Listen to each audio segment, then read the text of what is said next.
Big TV భక్తి సమాచారం WhatsApp ఛానల్లో జాయిన్ అవ్వండి. అన్ని విశేషాలు ఎప్పటికప్పుడు తెలుసుకోండి. సద్గురు ఒక 6 ఏళ్ల పిల్లాడికి తన గత జన్మ గుర్తుండడం అనేది ఎలా సాధ్యపడుతుంది?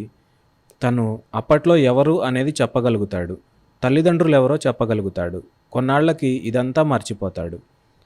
ఇది అసలు ఎలా సాధ్యం? అవును, అతడికి ఎలా గుర్తుంటుంది? అలా గుర్తుండకూడదు కదా.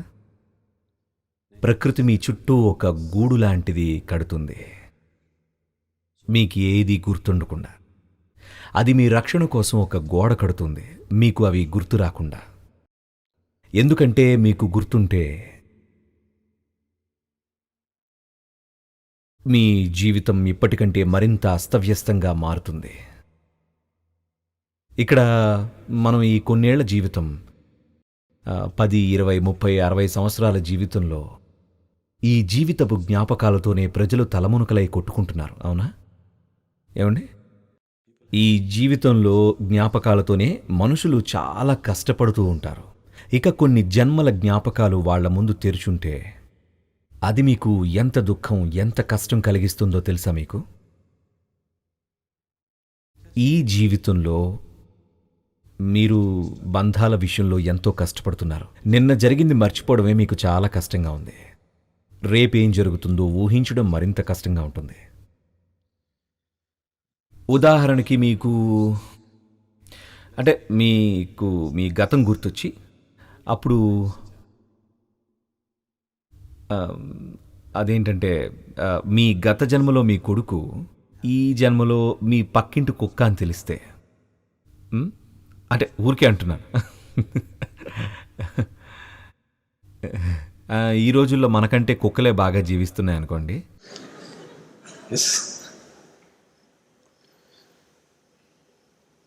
అది మీ జీవితంలో, మీ పొరుగు వారి జీవితంలో ఎంత గందరగోళం కలిగిస్తుందో ఊహించగలరా? పాప ఆ కుక్క జీవితంలో కూడా. అది ఎవ్వరికీ మంచిది కాదు, ఏమండి? మీరు ఒక స్థితిలో ఉండి కాస్తంత విరక్తితో ఉంటే కనుక మీరు మీ భార్యనో, మీ అమ్మనో, మీ తండ్రినో, మీ స్నేహితుడినో తెలిసినా కూడా వాళ్ల వైపు కన్నెత్తి కూడా చూడకుండా మీ జీవితాన్ని మీరు నిర్వహించుకోగలిగితే మీకు తెలిసినా పర్వాలేదు. Continue without even looking at them, then it's okay to know. కానీ మీరు భావోద్వేగాలు ఉన్నవారైతే కనుక, మీ ఆలోచనల్లో ఉన్నదంతా మీదే అని అనుకునేవారైతే అక్కడే సమస్య. మనుషుల భావోద్వేగాలు నావి అని అనుకున్న విషయాలపైనే కలుగుతాయి. గుర్తుంచుకోండి, వాటి మీదే కలుగుతాయి. ఉదాహరణకి మీరు మీ నాన్నగారిని ఎప్పుడూ కలుసుకోలేదు అనుకోండి, లేదా పుట్టినప్పటి నుంచి మీ అమ్మగారిని మీరు చూడలేదనుకోండి, లేదా మీ అక్క, మీ తమ్ముడు, మీ చెల్లెలు, వీళ్ళెవరిని మీరు జీవితంలో ఎప్పుడు చూడలేదనుకోండి. ఇవాళ మీకు ఇదిగో మీ అమ్మగారు అని చూపిస్తే మీరు ఆవిడ్ని ఎప్పుడు చూడలేదు, ఆవిడతో మీకే సంబంధం లేదు. కానీ ఇప్పుడు ఈవిడ మీ అమ్మగారు అని చెప్పగానే, ఈ క్షణంలో ఈవిడ మా అమ్మ అని అనుకోగానే ఉన్నట్టుండి మీలో భావోద్వేగాలు పెళ్ళు బిగుతాయి. ఎక్కడి నుండి?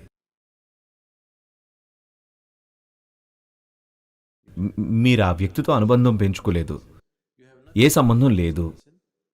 కానీ ఎవరైనా ఇది నీది అనగానే, లేదా ఈవిడ మీ అమ్మ అని అంటే దాని అర్థం ఆవిడ నీకు చెందినది అనే కదా, అంతేగా? కాబట్టి మీ భావోద్వేగాలు నాది అన్న ఈ సందర్భంలోనే ఉప్పొంగుతూ ఉంటాయి. అందువల్ల ఒకవేళ మీకు ఇదే సమస్య అయితే, అంతా మీది అయి ఉండాలి అని అప్పుడే భావోద్వేగాలు కలిగినట్టయితే, అప్పుడు నేను చెప్పేది ఒకటే, మరికొంచెం అత్యాశ చూపించి అంతా నాదే అనుకోండి. ఈశాయోగా అంటే అదే కదా. మీరు ఎలాగో అత్యాశపరులే.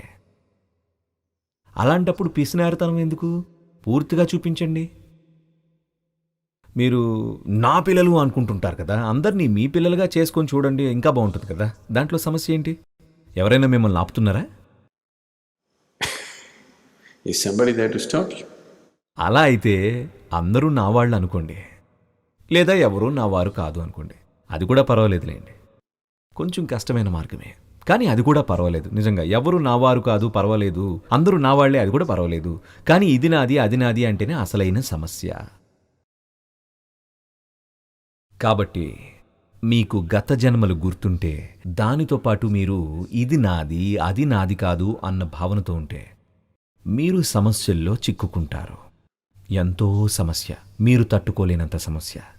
ఒకవేళ మీరు గనుక అయితే అంతా మీది లేదా ఏది మీది కాదు అన్న స్థితిలో ఉంటే అప్పుడు మీకు ఏ జ్ఞాపకం వచ్చినా పర్వాలేదు.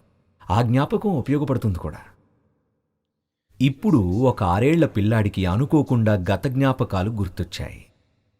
ఒక్కోసారి ఈ ప్రకృతిలో కొన్ని వ్యవస్థలు తప్పుతూ ఉంటాయి. అది ఒక డేటా ఇన్పుట్ మిస్టేక్. ఒక్కొక్కసారి అలా జరుగుతుంది. అలా ఎంతో క్లిష్టమైన నిర్మాణంలో ఒక్కొక్కసారి మనం చెప్పలేంగా, జరుగుతూ ఉంటుంది. ఒక్కొక్కసారి చిన్న తప్పిదం. అప్పుడప్పుడు ఇలాంటివి జరుగుతుంటే ఆ పిల్లవాడిలో తగినంత భద్రతా వలయం నిర్మించబడి ఉండదు. ఒకవేళ జ్ఞాపకాలున్నా కూడా అది ఎదిగే క్రమంలో వాళ్ళు మర్చిపోతూ ఉంటారు. 4 ఏళ్లలోపు పిల్లలకు చాలా నిశ్చితంగా వాళ్ళ గతం గుర్తుంటుంది. కానీ 4 ఏళ్లు వచ్చేసరికి వారు అవన్నీ మర్చిపోతారు. 4 ఏళ్లు నిండేసరికి వాళ్ళు ఈ జన్మతో చుట్టూ ఉన్న వాటితో మమేకమవడం మొదలు పెడతారు. 4 ఏళ్లు వచ్చే వరకు అది సాధ్యమే. గతం తాలూకు జ్ఞాపకాలు వాళ్ళ బుర్రలో మెదులుతూ ఉండొచ్చు. మీకు తెలుసో లేదో కానీ భారతదేశంలో ఇలాంటివి చెప్తూ ఉంటారు. పిల్లవాడికి 4 ఏళ్లు నిండే వరకు కూడా అతను దేవుడికి చెందుతాడు అని, ఆ తర్వాతే అతను మీవాడు అంటారు. అలా ఎందుకంటారంటే ఆ సమయంలో అతనికి చాలా జ్ఞాపకాలుంటాయి. అతను ఎవ్వరికీ చెందినవాడు కాదు. దాని తర్వాత అతని జ్ఞాపకాలు పోతున్నప్పుడు అతను వర్తమానంతో మమేకమవుతూ చుట్టూ విషయాలను లోతుగా అర్థం చేసుకోవడం మొదలు పెడతాడు. ఇప్పుడిక అతను మీకే చెందుతాడు. కనీసం మీకు ఆ భ్రమను కలిగిస్తూ ఉంటాడు. అన్నా, కొన్నాళ్ళకి వాళ్ళు అది కూడా తెంచేస్తారు. వాళ్ళు చేస్తారు, ఏదో ఒక రూపంలో వాళ్ళు అది కూడా చేస్తారు. కాబట్టి అది జరగచ్చు. ఇలా చాలాసార్లు జరిగింది. కానీ కొన్నాళ్ళకి వాళ్ళు అవి మర్చిపోతూ ఉంటారు. గుర్తుంచుకునే శక్తి లేదా ఆ చంచల బుద్ధి చిన్నతనంలోనే ఆ కాస్త సమయంలోనే జరుగుతుంది. ఆ తర్వాత అదే పోతుంది మెల్లగా. For more videos like this, subscribe Big TV channel.